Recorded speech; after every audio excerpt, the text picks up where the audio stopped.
어느 목사님에게 연극 배우 친구가 있었습니다. 이 연극 배우 친구는 출연하는 연극마다 많은 관객을 모으는 인기 배우 중에 한 사람이었습니다. 반면 목사님은 늘 몇 안 되는 교인들과 목회를 하면서 교회를 하고 있었습니다. 이 목사님이 하루는 연극 배우 친구와 만날 때 이 친구에게 이렇게 묻습니다. 자네는 참 관객을 많이 끌어모으지만 나는 그렇지 못하네. 내가 그 이유를 생각해 봤는데 도통 나는 이해가 안 되네. 자네가 하는 연극은 꾸며낸 것이고 내가 전하는 것은 진리인데 말일세. 연극 배우인 친구가 이렇게 말합니다. 맞네, 내 연극은 꾸며낸 것이지. 그러나 나는 꾸며낸 이야기를 진실처럼 그렇게 표현한다네. 그러나 자네는 진리를 꾸며낸 이야기처럼 혹시 말하고 있지는 않나? 참 신앙에 대해서 많은 이야기를 해주는 그런 대화의 이야기입니다. 여러분, 실제인데 꾸며낸 것처럼 살고 있는 사람이 있는가 하면 꾸며낸 것인데 실제인 것처럼 연극을 하면서 감동을 주지 않습니까? 그러면서 드라마를 보면서 어떻게 저런 상황에서 막 눈물이 글썽하고 진짜 그런 것처럼 막 펑펑 울고 그러면서 사람들의 마음을 여러분 움직이게 하지 않습니까?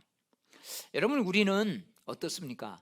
믿음대로 산다고 하면서 여러분, 그 믿음이 우리의 삶의 실제가 되고 있습니까? 현실에서 때로는 이 믿음 갖고 있다고 하면서도 내 삶에 힘이 되지 못할 때가 있지는 않습니까? 현실에서 믿음의 힘이 발휘되지 못하면 여러분, 우리는 꾸며낸 것처럼 하나님의 진리가 우리 삶 가운데서 그렇게 보여질 수밖에 없다는 것입니다. 왜냐하면 사람들은 우리가 하는 말로 믿지 않고 우리가 살아가는 삶으로 바로 예수 그리스도를 보려고 하기 때문입니다. 여러분, 우리가 어떻게 해야 합니까? 여러분, 내 힘으로 할 수 있겠습니까?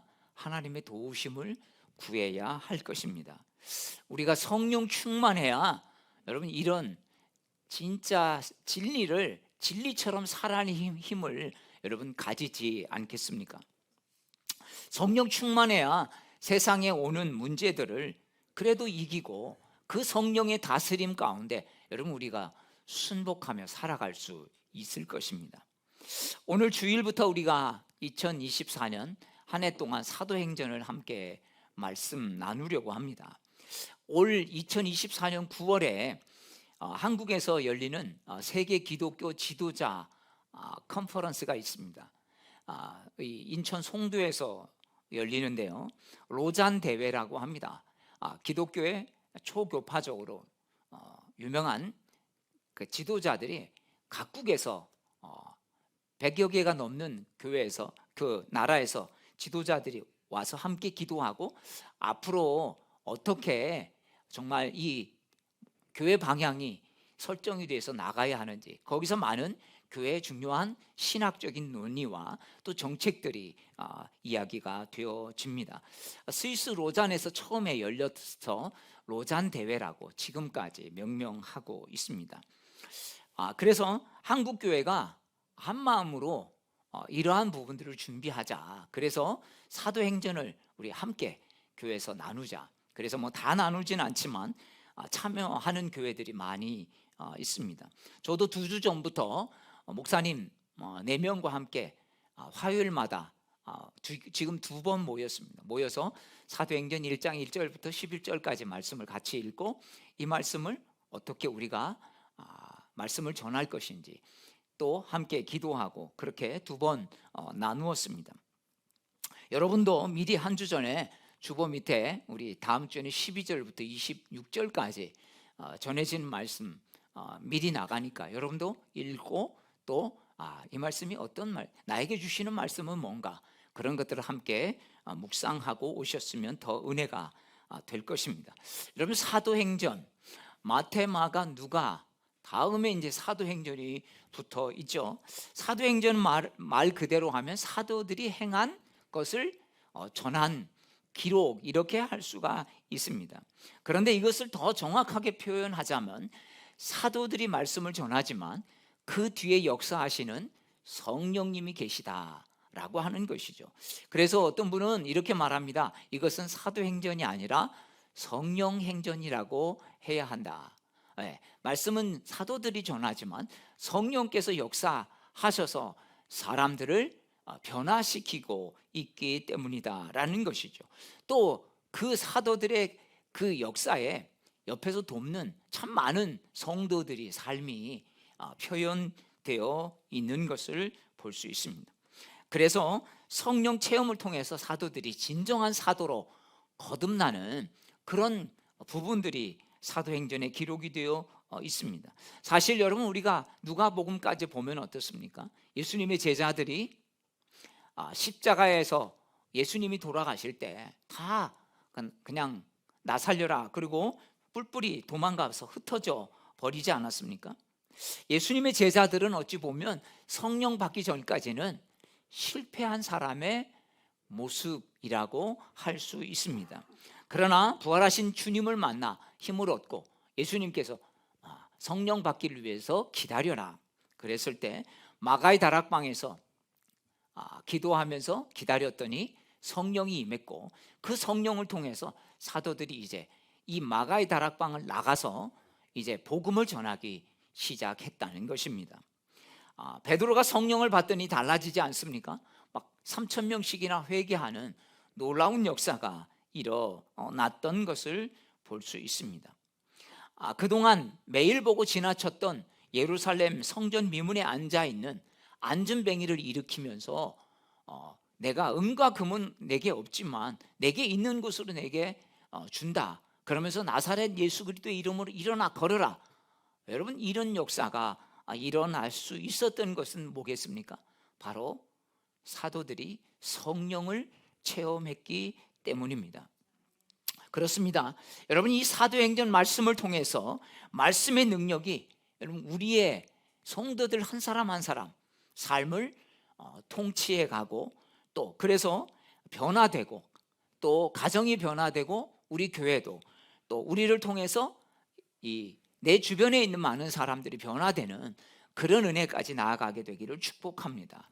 여러분, 우리가 예수님을 알기 전에는 때로는 문제를 더 많이 보죠. 상황에 눌리죠. 사건에 빠져서 참 상처를 받고 살았던 때가 많이 있습니다. 그런데 우리가 예수님을 알고부터는 문제가 생기고 상처가 있고 아픔이 있지만, 그래도 그것을 옛날처럼 그렇게 하는 게 아니라 주님 앞에 가지고 나와서, 주님, 제 안에 이런 아픔이 있습니다. 주님, 제 안에 이런 답답한 문제가 있습니다. 어떻게 해야 합니까? 여러분, 이렇게 주님 앞에 나와서 우리의 답답한 마음을 주님 앞에 토로하고, 또 주님께서 위로해 주시는 마음을 가지고, 그래, 다시 한번 믿음으로 살아보자, 그리고 또 세상을 향해서 한 주 나아가는, 여러분, 그 자리가 여러분 이 주일 예배 자리가 아니겠습니까? 여러분, 성령으로 충만해져서 진짜 사도가 되었던 것처럼 우리가 예배 가운데서 임하는 성령의 은혜를 통해서 여러분 진짜 성도로서 삶을 살아가게 되시기를 주의 이름으로 축복합니다. 여러분, 사도행전은요, 누가, 복음을 쓴 누가가 기록한 것이다 라고 하는 것을 많은 성도들이 알고 있을 것입니다. 그래서 어떤 분은 마태, 마가, 누가복음을 읽은 다음에 요한복음을 읽지 말고 사도행전을 읽어라. 왜냐하면 누가복음에서 바로 사도행전으로 이어지기 때문이죠. 누가복음은 이제 예루살렘에서 부활하신 예수님을 만난 것에서 끝나죠. 그 다음에 사도행전은 그 부활하신 예수님을 만나고 예수님이 승천하시면서 명령하신 것, 그리고 마가의 다락방에서 역사가 어떻게 사도들을 변화시켰고, 이것들이 어떤 역사를 통해서 사도 사울을 바울로 변화시키면서 수많은 사람들에게 복음을 전하면서 정말 로마까지 복음이 전해지는지, 여러분, 누가복음과 사도행전은 이어져 있다라고 하는 것입니다. 자, 그래서 사도행전은요, 누가가 데오빌로라는 어떤 사람에게 보내기 위해 기록한 하나님의 말씀인 것을 누가복음 1장에 보면 기록이 되어 있고, 사도행전 오늘 읽은 말씀 1장에 보니까 데오빌로라고 하는 사람의 이름을 거론하고 있다는 것입니다. 데오빌로라는 사람이 얼마나 복음에 관심이 많은 사람이었으며 당대 얼마나 영향이 있는 사람이었을까. 그런데 여러분, 이 데오빌로라고 하는 사람을 아직까지 밝혀내고 있지 않습니다. 누군지. 아마도 데오빌로라고 하는 이름을 썼다라고 하는 것은 어떤 이 말씀을 받은 사람의 어떤 그 신원이 드러나서는 안 되기 때문에 어떤 이런 예명을 쓰는 게 아닌가, 그렇게 그냥 추측할 뿐입니다. 그런데요, 여러분, 이 데오빌로라고 하는 이 이름에서 매우 흥미로운 것들을 우리는 살펴볼 수 있습니다. 데오빌로라고 하는 이름을 번역하면요, 이게 헬라어인데 지금 그리스에서 쓰는 용어와 비슷합니다. 지금 그리스라고 하는 나라가 있지 않습니까? 물론 지금 그리스어하고 고대 그리스어, 코인의 헬라어라고 하는데 그거하고는 조금 이제 많이 말이 달라졌죠. 2000년이 훨씬 지났기 때문에. 그래도 보면 아직도 제가 그리스를 간 적이 있는데 가보면 단어들이나 이런 것들은 많이 쓸 수가 있습니다. 지금은 소문자 안 쓰고 거의 대문자를 써서 조금 읽기가 불편한 것도 있지만 가보면 이렇게 들어오는 단어들이 있는 것을 보면서 신기해합니다. 여러분, 이 데오빌로라고 하는 이름의 뜻을 번역하면요, 데오가 뭐겠습니까? 우리가 잘 알죠. 데오는 하나님의, 데오, 그죠? 그 다음에 빌로, 이게 필레오입니다. 우리가 보통 아가페, 에로스, 뭐 사랑을 이야기할 때 아가페 사랑, 또 에로스의 사랑, 또 필레오의 사랑, 사랑도 종류가 있다는 거죠. 어떤 정말 신적인 사랑을 아가페 사랑, 에로스는 인간적인 사랑, 그 다음에 필레오는 뭡니까? 친구 간의 사랑, 이런 것들을 이제 필레오라고 하는데, 여기 바로 이 데오빌로라고 하는 게 이게 데오필로, 이 필레오라고 하는 단어입니다. 그러니까 이것을 연결하면 하나님을 사랑하는 사람이나 아니면 하나님의 사랑을 받는 사람이라고 하는 두 가지 의미를 가지고 있다라고 하는 것이죠.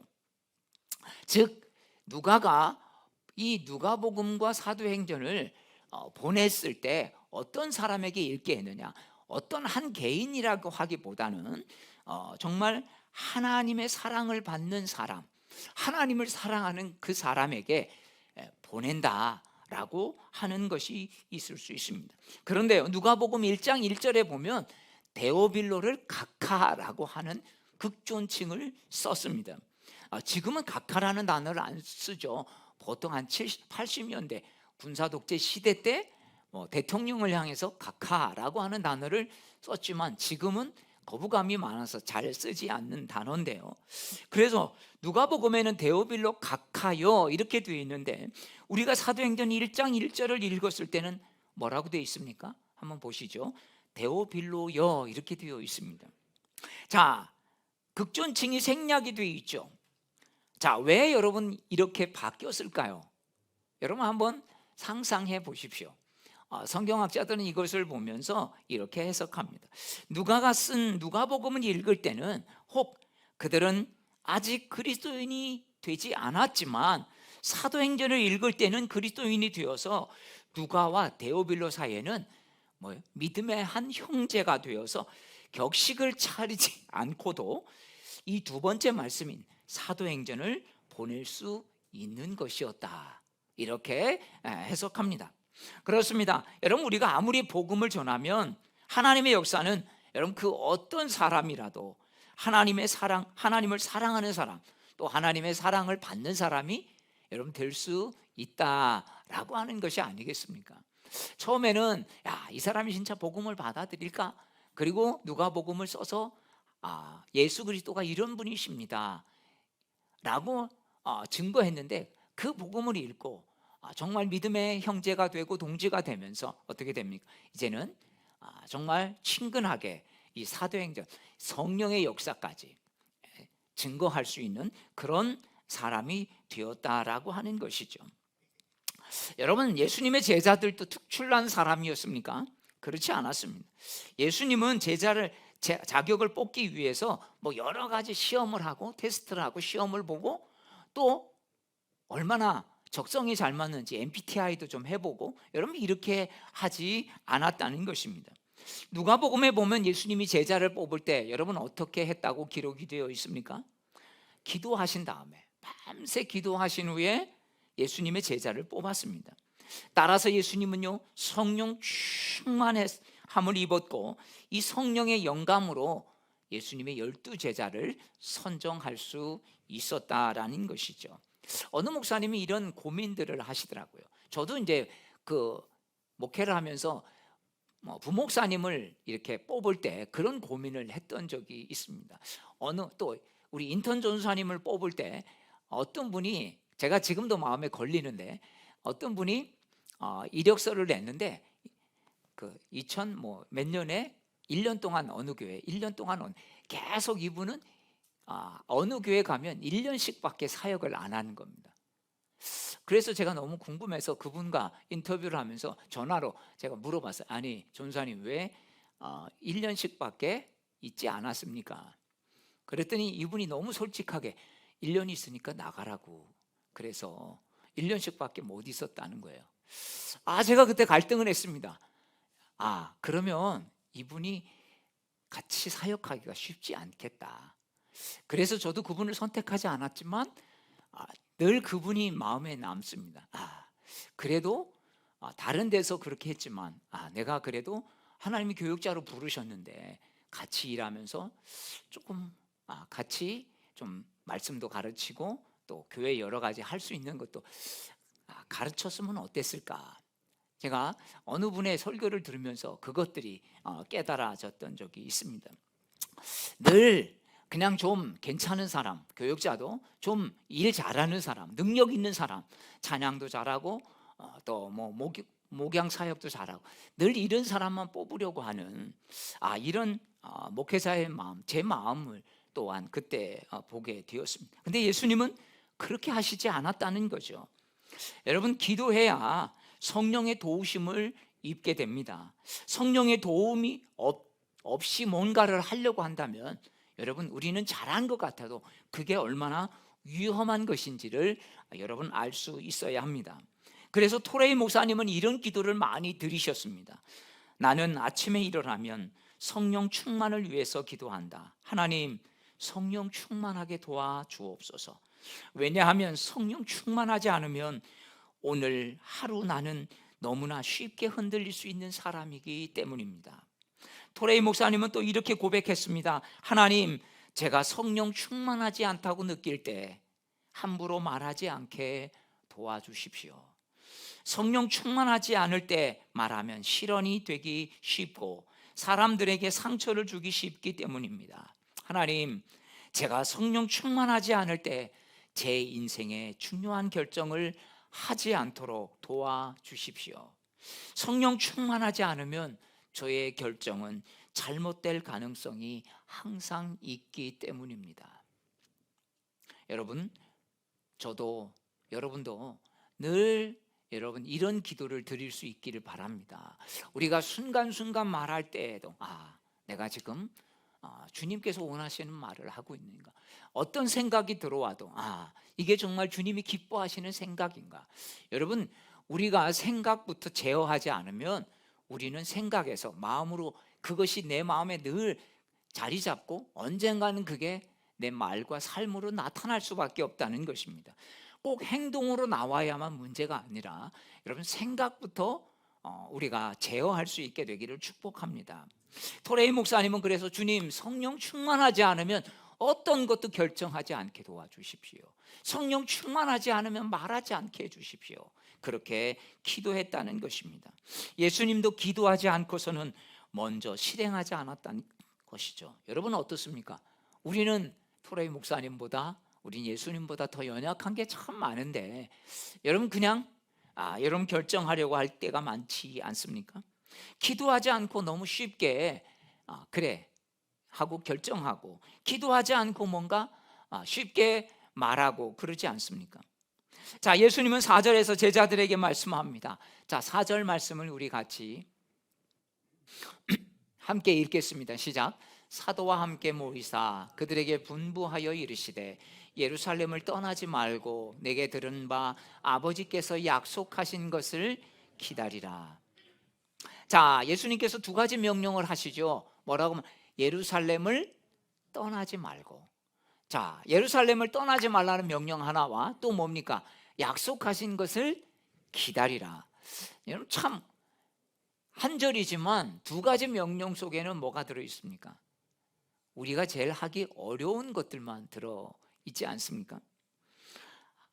제자들은요, 이 예루살렘이 어떤 곳입니까? 아픔을 준 곳이죠.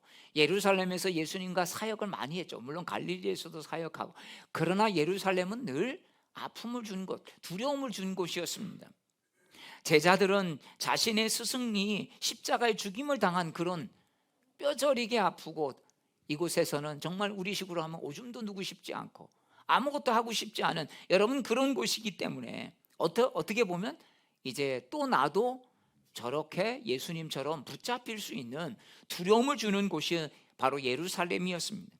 그런데 예수님께서는 예루살렘 떠나지 말라, 그리고 떠나지 않는 것도 아니고 또 기다리라, 이렇게 말씀하고 있다는 것입니다. 여러분, 기다리는 것도 어렵지 않습니까?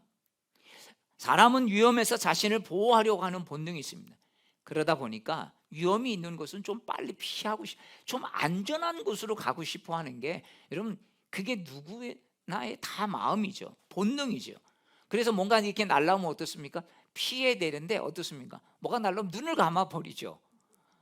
이게 피해야 되는데, 근데 여러분, 훈련이 된 사람은 피하죠. 근데 그렇지 않은 사람은 보호한다고 뭐가 날라오면 눈을 감아버립니다. 그러니까 더 맞지 않겠습니까? 참 아픔을 준 곳에서, 위험한 곳에서, 힘들게 하는 곳에서 떠나고 싶은 거는 누구나 다 마찬가지일 겁니다. 난 저쪽은 진짜 가기 싫어, 난 그쪽 싫어, 생각만 해도 싫은 곳이 있지 않습니까? 그렇다고 예루살렘이 거기에 그들이 고향도 아니고요. 자, 막연하게 그곳에서 기다릴 거 좋아하는 사람은 아무도 없을 겁니다. 그곳에 아름다운 추억이 있고 정말 그곳에서 행복했다면 오케이, 얼마든지 기다릴 수 있지 않겠습니까? 사람들은 기다리기 싫어서 어떻습니까? 비행기 타고 가는 거죠. 오랜 시간 그쪽 싫어. 비싸도 목적지 직접 가는 직항을 타려고 하죠. 또 여러분, 기차도 빠른 기차 타려고 하지. 요새 누가 무궁화 아니면 또 뭐가 있나요? 우리처럼 비둘기호 타신 적이 있습니까? 저희 때는 비둘기도 탄 적이 있습니다. 1시간이면 갈 거 5시간이면 기다렸다가 하고 생각나세요? 비둘기? 비둘기. 근데 요즘에 무궁화도 안 탄다 그래요. 무궁화호. 왜? 비둘기, 무궁화, 새마을호, KTX 있지 않습니까? SRT 같은 급이죠. 그러니까 사람들이 이제는 무궁화도 안 타요. 새마을호, 왜? 시간대가 안 맞으면 그걸 타지만 다 KTX 왜? 훨씬 빠르니까. 그러니까 여러분, 세상의 삶의 환경이 우리를 더 조급하게 만듭니다. 왜? 빨리 하기 때문이죠. 근데 예수님은 이런 삶에 살아가는 우리들에게조차도 뭐라고 기다리라고 말씀하죠. 참 어려운 것들을 때로는 주님이 말씀하실 때가 많죠. 왜 여러분 그렇게 기다리게 하실까요? 그래서 우리가 때로는 하나님 앞에 막 기도했는데 주님이 응답을 잘 안 해주세요. 금방 이렇게 기도하면 그래, 너 이게 필요하니? 너 힘들지? 알았어, 오케이. 그리고 들어주시면 고생 끝 날 텐데, 주님은 때로는 외면하시는 것처럼 우리를 기다리게 하신단 말이죠. 왜 그럴까요? 여러분, 기다림에 통해서 우리가 성장하고, 기다림을 통해서 우리가 정말 주님 앞에 우리의 마음을 알 수 있기 때문입니다. 내 욕심과 내 의욕으로는 뭔가 빨리 하고, 내 본성으로는 내려놓고 뭔가 함께 하기를 원하지만, 성령님은 우리에게 기다리게 하실 때가 훨씬 더 많다는 거예요. 왜? 기다림의 시간이 우리가 성장하는 시간이기 때문입니다. 그래서 하나님은 그런 틈을 주시는 거죠. 여러분, 우리도 자녀들에게 좋은 거 기다리게 하지 않습니까? 여러분, 어떨 때는 우리는 유혹과 열정이 너무 앞설 때가 있습니다. 야, 잠깐 기다려. 그러면서 우리가 그렇게 우리 아이들한테도 이야기하죠. 의욕만 앞서서 빨리빨리 하려고 엄마 빨리 가자 그러고 엄마 막 치마, 여러분 어렸을 때 애들이 막 어디 가자 그러면 막 보채죠. 야 저러다가 넘어지지. 그러다 결국 자기 혼자 가다가 넘어져서 무릎 깨지 않습니까? 주님이 기다리게 하시는 것도 그렇습니다. 여러분 의욕만 앞서서 빨리 하려다가 조급함으로 인해서 관계도 어려워지고 서두르다가 어떻습니까? 실수를 하게 되지 않습니까? 주님은 기다림의 훈련을 우리에게 시키시면서 뭐 하십니까? 하나님의 역사를 준비해 가시는 것입니다. 그래서 우리는 조급해서 주님보다 앞서 가려고 하다가 여러분 문제를 만드는 것입니다. 주님이 기다리게 하시고 반응이 없으면 여러분 우리도 좀 더 힘들지만 기다릴 수 있어야 되는데, 우리가 앞서가다가 주님이 역사하실 것들을 다 때로는 먼저 여러분 우리가 회방할 때가 있지 않습니까? 그러면서 원망은 누구한테 합니까? 주님한테 하죠. 하나님 내가 이렇게 기도했는데 주님, 그러다 자기가 먼저 사고를 치는 거 아니겠습니까? 여러분 급하다고 빨리 가려다가 사고가 나면 어떻습니까? 더 늦죠. 허겁지겁 가다가 여러분 접촉사고로는 나보십시오. 제자들은 기다리는 말에 어떤 반응을 보입니까? 6절 말씀은 이렇게 예수님께 반응합니다. 우리 같이 읽겠습니다. 그들이 모였을 때 예수께 여쭈어 이르되 주께서 이스라엘 나라를 회복하심이 이때니까 하니. 자, 기다리기 힘들어하는 우리와 별반 다르지 않죠. 자, 기다리라고 하면 언제까지 기다려? 그래, 1시간? 이틀? 일주일? 이렇게 말해주면 얼마나 좋겠습니까? 딱 뭔가 시간이 정해지면 그때까지 기다리죠. 근데 그게 아니라 막연하게 하면 정말 어려운 것입니다. 근데 예수님은 뭐라고 말하십니까? 이때가 회복하심이 이때이니까 이렇게 말하자 예수님은 때와 시기는 아버지께서 자기의 권한에 두셨으니 이렇게 말합니다. 야, 때와 시기는 아버지께서 그 권한에 두신 거야. 너한테 이야기해 줄 수 없어. 너희가 알 바가 아니야. 이렇게 말씀하고 있는 것입니다. 근데 우리가 이 말씀을 오해할 때가 있어요. 하나님이 이미 때를 딱 정해 놓으시고 언제 하려고 하는데 우리에게 말씀만 안 하신다. 여러분 이런 의미일까요? 그 때를 우리에게 알려주시지 않은 것이 아닙니다. 하나님께서는요, 우리의 문제들은 우리와의 관계 속에서 보고 계시면서 결정해 가시는 때를 정하시는 거예요. 여러분 세상의 심판하러 주님이 다시 오실 날도 몇 월 몇 시 딱 정하신 게 아니라 여러분 정말 더 이상 하나님이 지켜보실 수 없을 때 주님께서 그때 여러분 심판하시려고 주님이 오시는 거예요. 그러니까 때가 정해져 있지 않은 거죠. 오시는 것만 정해져 있는 것입니다. 하나님께서 인간관계 속에서 어떤 우리의 문제 속에서도 우리가 어떻게 준비되어지느냐에 따라서 조금 먼저도 되고 더 나중이 될 수도 있는 것이지, 그거를 딱 정한 때 나는 그때 한다, 너와 상관없이, 이렇게 주님은 역사하시지 않는다는 것입니다. 그래서 우리는 뭐 해야 됐습니까? 때에 대한 집착을 벗어버려야 한다는 것입니다. 하나님은 하나님의 때, 하나님의 시간이 있다는 거예요.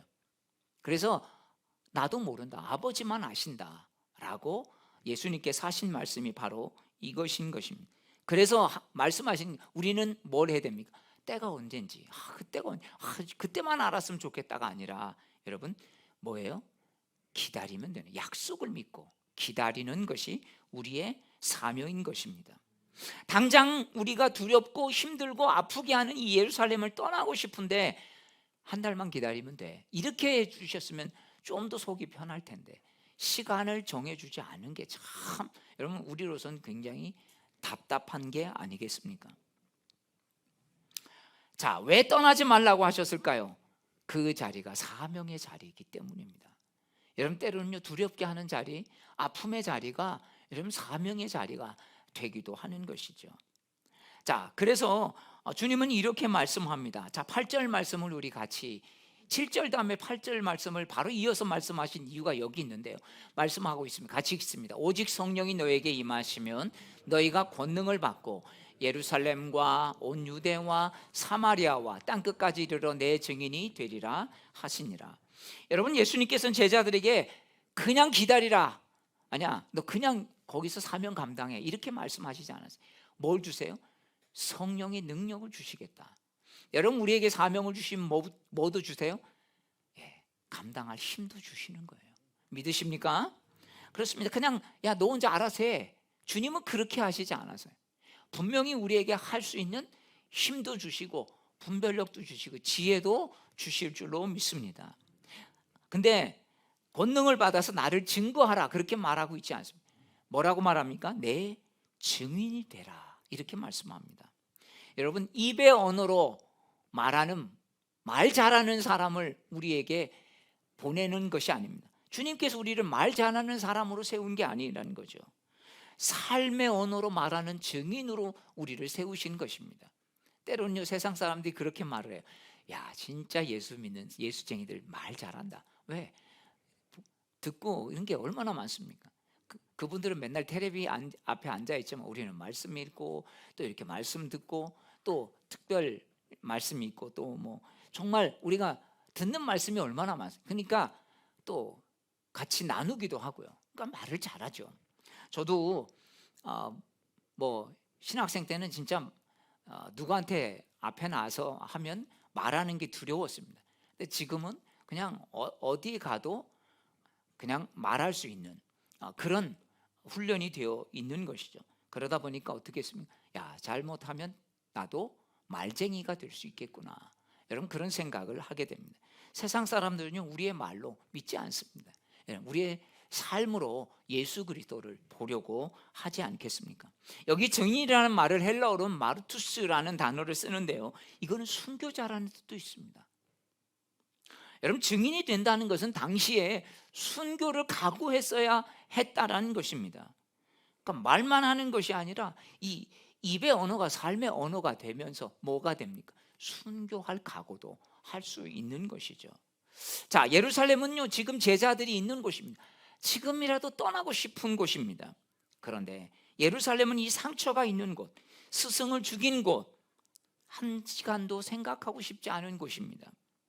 여러분, 우리가 상처가 있고 때로는 사는 것이 힘들면 어떻습니까? 자꾸 떠나고 싶죠. 여러분, 내가 지금 사는 곳이 힘들면 자꾸 떠나고 싶어요. 집 떠나서 좀 여행 좀 갔으면 좋겠다. 좀 이 직장 떠나서 좀 쉼을 가졌으면 좋겠다. 여러분, 우리가 아픈 곳에서는 자꾸 뭔가 떠나고 싶은 것입니다. 예루살렘은 어떻게 보면 내가 지금 살면서 고통을 받고 있는 곳이기도 합니다. 아픔을 겪은 곳입니다. 그런데 이곳부터 복음을 전하라는 거예요.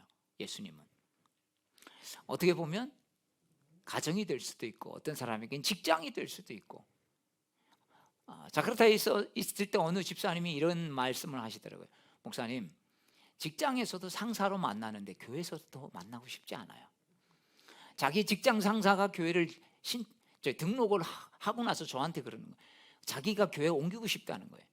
근데 그분이 온 지 얼마 안 됐어요. 어떤 분인지는 뭐 본인도 모르고, 그러나 직장 상사를 직장에서도 만났는데 교회에서 보니까 또 그분이 등록을 하셔서 저 그분 만나고 싶지 않다는 거죠. 참 그런 거 아니겠습니까? 그러면서 진짜 옮기는 분도 있지만 뭐 그분이 왜냐면 최고 그때 법인장이었기 때문이죠. 그냥 교회를 옮기시지는 않았지만 그런 게 직장에서도 보는데 교회에서도 또 봐? 참 이런 게 쉽지 않구나, 그런 것들을 그때 알았습니다. 여러분, 그러나 그곳이 뭡니까? 사명이 있는 곳이라는 거죠. 그렇습니다. 우리가 때로는 내가 가족 전도도 못하면서 누굴 뭐 전도한다고 그래, 너나 잘해, 속으로 여러분 자기 자신에게 그렇게 말하는 사람이 있을 겁니다. 그러니까 예루살렘도 못하는데 무슨 유다 사마리아, 언감생심, 꿈도 못 꾸죠. 여러분, 그렇지 않습니까? 가족도 구원 못 시키면서 뭘 다른 거를 해, 너나 잘 살아. 여러분, 맞는 말 같죠? 그런데 그렇지 않습니다. 뭐 수신제가 치국평천하, 수신한 다음에 제가 하고 제가 한 다음에 치국하고 치국한 다음에 평천하 합니까? 여러분, 맨 자기만 새롭게 하면서 나 아직 수신이 안 돼서 제가도 안 되고, 나는 뭐예요? 치국도 마찬가지 못해. 여러분, 핑계 될 수 있는 것이죠.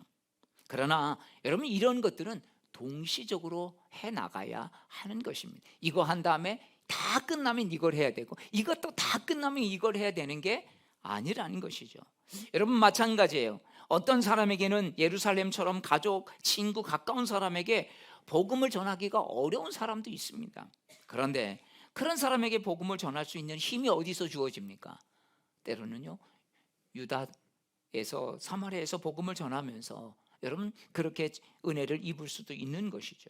어떤 사람은 자기 예루살렘은 신경 안 쓰면서 유다나 사마리아 땅끝만 생각하는 분이 있어요.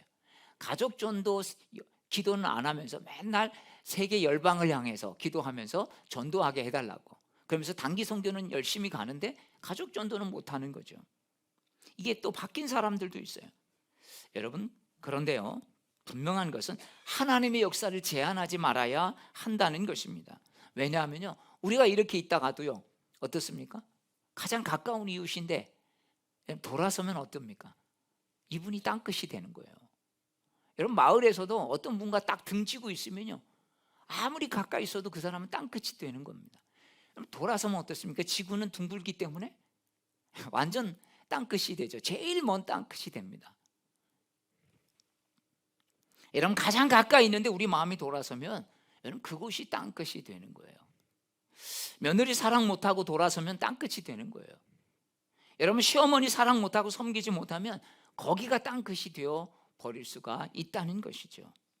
텔레비전에서 아프리카 사람들의 고생 이야기 나오면 눈물을 흘릴 수 있지만 여러분 가까운 사람들이 고생한다는 소리 들어도 돌아서 있는 사람, 이 사람에게는 더 냉정할 수 있다는 거예요.